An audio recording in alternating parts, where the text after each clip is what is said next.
Hello y'all on YouTube, this is Rob with Rob's Nerdy Knives. Today I have a very interesting review, impressions of a knife that we received from Civici Knives.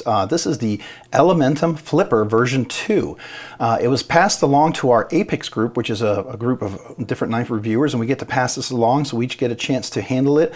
This is a knife that I otherwise would probably not buy or have considered, but thanks to Civici passing this along to us, thank you very much to them, I have a chance to review this, and I'm glad I did. I typically don't buy a lot of budget knives, but I do buy them for friends and for gifts because people for first knives, these make excellent purchases for first knives.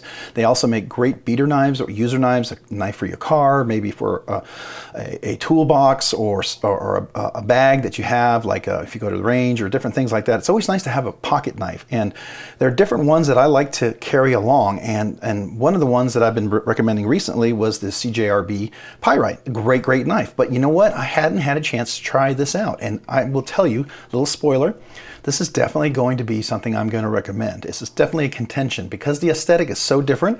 I think this is something that will appeal to certain people, whereas the other knives would not. And so I'm super excited to review this.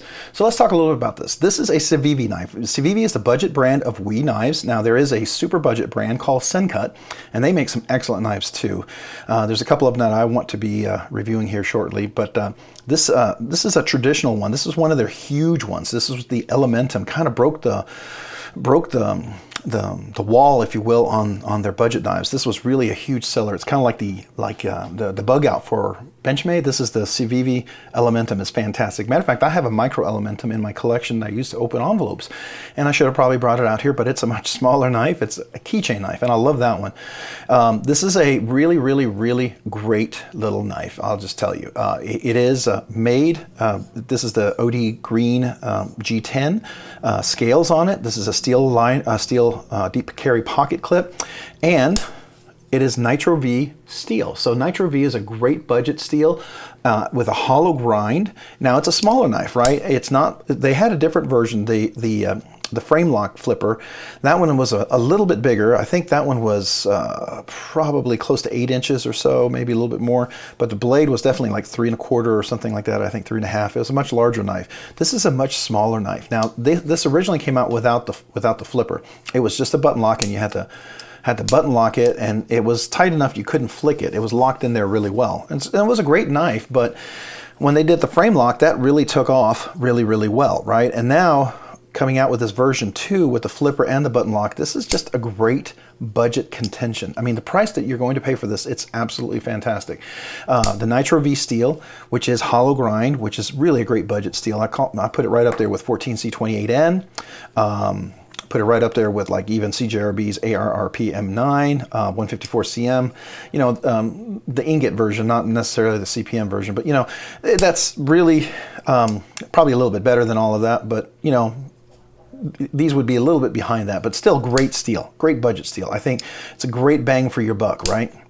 And the budget and the button lock works really well. It deploys with this flipper, which got wonderful jimping on there. I do like that, and it's appropriate jimping. Gives you enough traction, so if you want to do the light switch, it works well, and if you want to do the push button, that works well as too. So both of those work really well. Now, it is a flat grind, but it's not totally flat up there, but I can get enough of a finger in there. If I get the meat of my finger, I can do a reverse flick. Now, some of you guys, you may not want to do that, but I always like to have multiple ways to deploy a knife. So reverse middle finger flicking is always nice, and that's very possible with this knife. The detent, we call it detent, it's really not. It's a plunge lock resistance, if you will. So this is a button lock, is a plunge lock. It basically, there's a groove in the knife that's kind of angled like this, and the plunge comes into it and it fits in there. So it's kind of like a straight onto the corner. And so that's what allows it to, when it overcomes the detent, it kind of rolls over that angle, so it's not completely locked in there.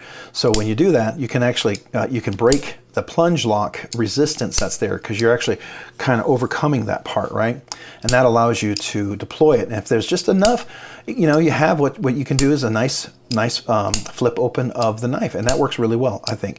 It's got good, now, can I fail this? Yeah, you can absolutely fail this, but, you know, most people, you know, you really have to try, I think, to fail it. I mean, I'm not going to try to do this super light, but it works. It works really well. You know, and you can always do the traditional open, like most people, you know, who've never had a flipper kind of knife.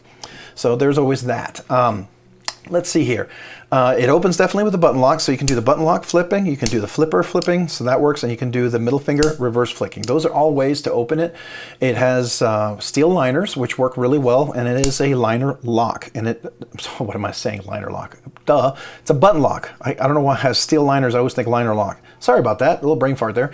But anyways, really, really great. And now it does have jimping up here, and it's pretty aggressive jimping, but it's not like it's going to tear you apart jimping, so you can certainly choke up. You could choke up here a bit as well.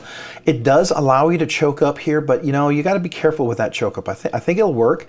It's just not as easy, if you will, but you can certainly do it if you need to do a more precision cut. Just got to be careful. Don't let your finger slide up there, and make sure you're locked in there so you don't cut yourself. But it could be done. You know, I don't know if I'd recommend it. Now, if you have smaller hands, probably easier. Bigger hands, definitely probably more difficult, right?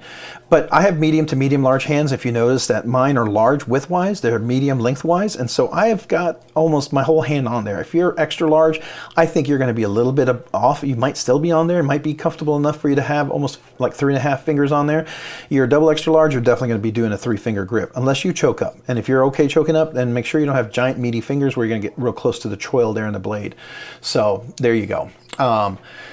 I will say that the cutaway, you know, for the button lock is really nice, and it looks pretty flat. Let's see here. Yeah, it's relatively flat. It's out of the way, and when it does engage, it does stick up a little bit. So if you over here lefty, it's kind of hard to depress that. If you choke up, I mean, I think you could theoretically.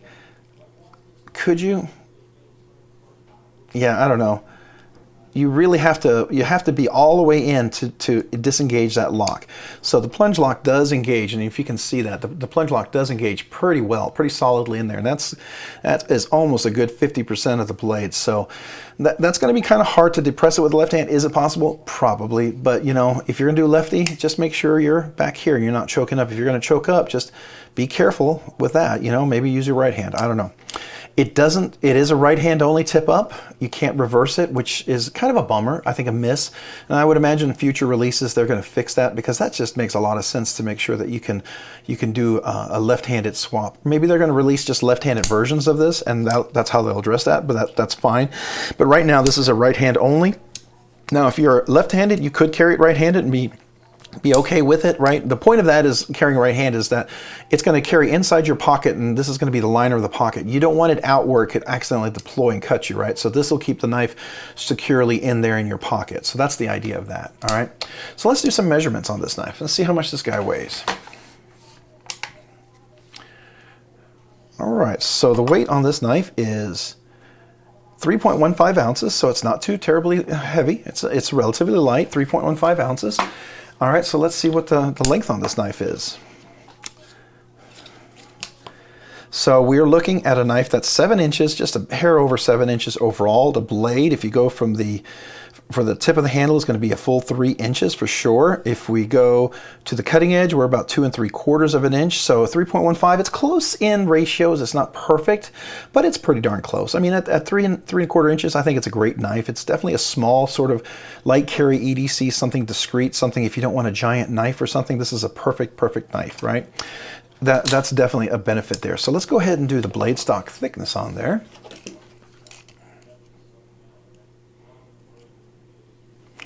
All right, let's see what we're looking at here. So we're looking at 0.12 inches, so it's 120, let's do that again. 120 hundredths of an inch. 120 hundredths of an inch, almost 121 hundredths of an inch, right? So it's pretty thin. It's definitely over 1/10 of an inch. It's just barely over 1/10 of an inch, definitely under 2/10 of an inch. So that's a great size there, if you will. And I'm gonna get my scale out of the way so the camera can focus, right?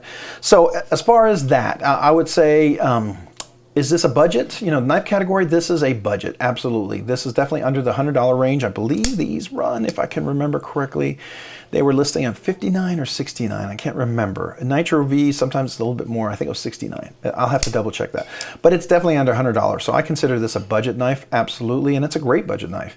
The purpose, definitely EDC. Now it is a button lock, so the thing about button lock is I wouldn't be banging, cutting logs and trees and whatever, because engineering and the design of a button lock being that it engages in a plunge, that the cutaway is going to be an angle and the plunge comes down there, and so you're never fully contacted, and any sort of vibration can cause it to slide up with the pressure of the spring.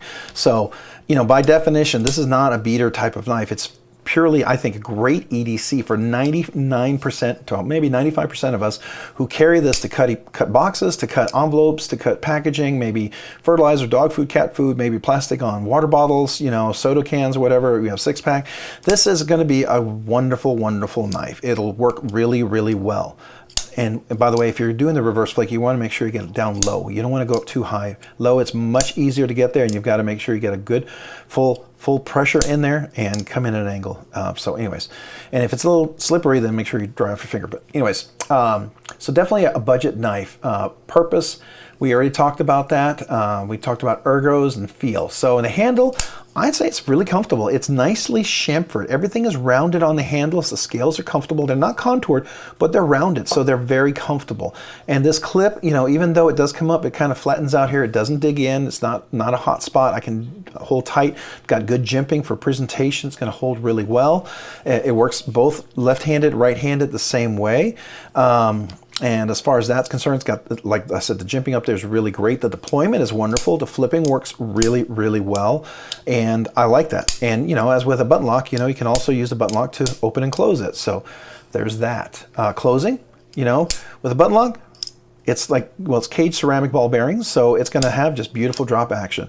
And once you depress the ball, and if you release it just right, it'll kind of feel like it's going into, you know, a frame lock. It'll have that, or liner lock, it'll have that kind of resistance going in, and it'll lock in really well.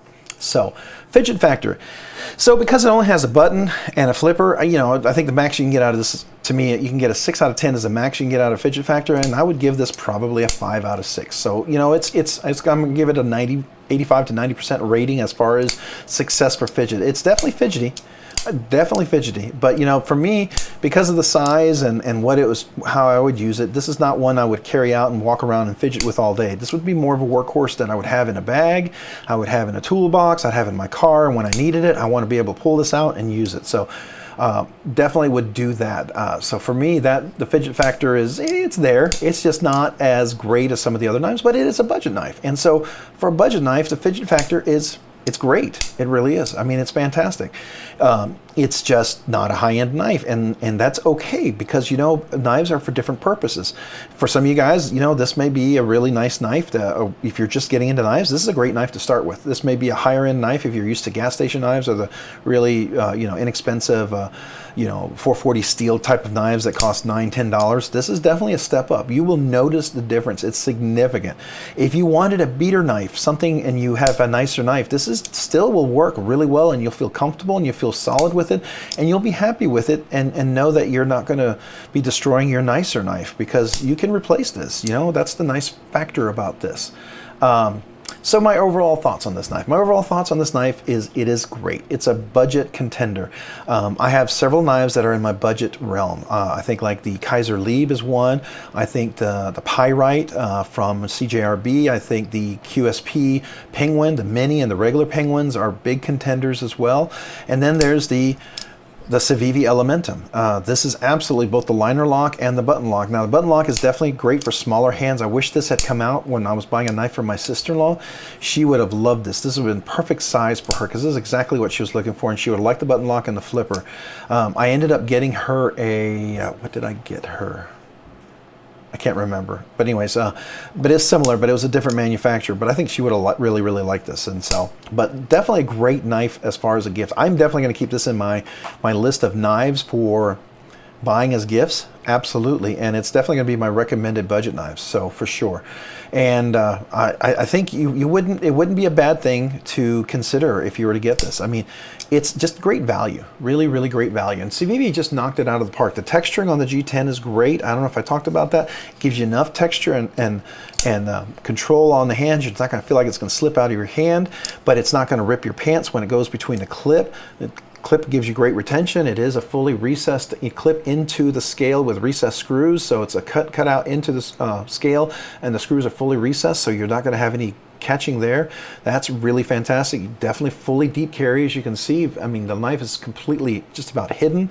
I like the OD green. I'll tell you, I'd never buy a knife typically with OD green, but if I was going to get green, this is the green I'd get. I really do like this green. It's kind of like, it reminds me of a hunter green or a kind of a olive green. It's really cool. It's really cool. I would probably, you know, and I have thought about getting one of these for my collection, and maybe as even giveaway knife or a present knife. I would probably get the JG10, and then maybe I could, you know, dye it or something. But I think JG10 would be a really cool variant of this one. But yeah, there's just so many good things. It's a captive pivot too, by the way. You don't have to worry about the screw. This does as captive, so that's really cool. It has 2 standoffs. It's not a back spacer, so that's really nice. It's pretty simple to deal with. These are T8s all the way around, except of course for the clip. The clips, those are T6s. So that's really nice. Very easy to assemble, reassemble, to clean. I do like that factor a lot. So yeah. Ooh, sorry about that. There's something upstairs there. But anyway, so that is the knife there. I have my teenage boys upstairs, if you heard that. We may edit that out and try that over. So anyways, this is a great knife. Highly recommended. I think you would really love this. So yeah, check it out. Hey, thanks so much for watching. And by the way, you know, if you haven't checked it out, Southwest White Mountain Knives, you get 10% off with my coupon code RNK10. You get 10% off on most knives, and I think this would fall on that once they have the inventory. So check them out, maybe if you want to buy it. But that would be it for this. So if you enjoyed this, would you consider hitting the like button? Liking the videos really helps out the channel. It helps me be able to produce more content. And if you've already liked it, would you consider subscribing down below? That also really tremendously helps the channel. And if you've already subscribed, then maybe consider hitting the notification button so you can be notified of future content. And if you've done all that, maybe check me out over on Instagram at robs_nerdy_knives. That's robs_nerdy_knives on Instagram. Hey, thanks so much for watching today. Have a great day and a great week. Bye.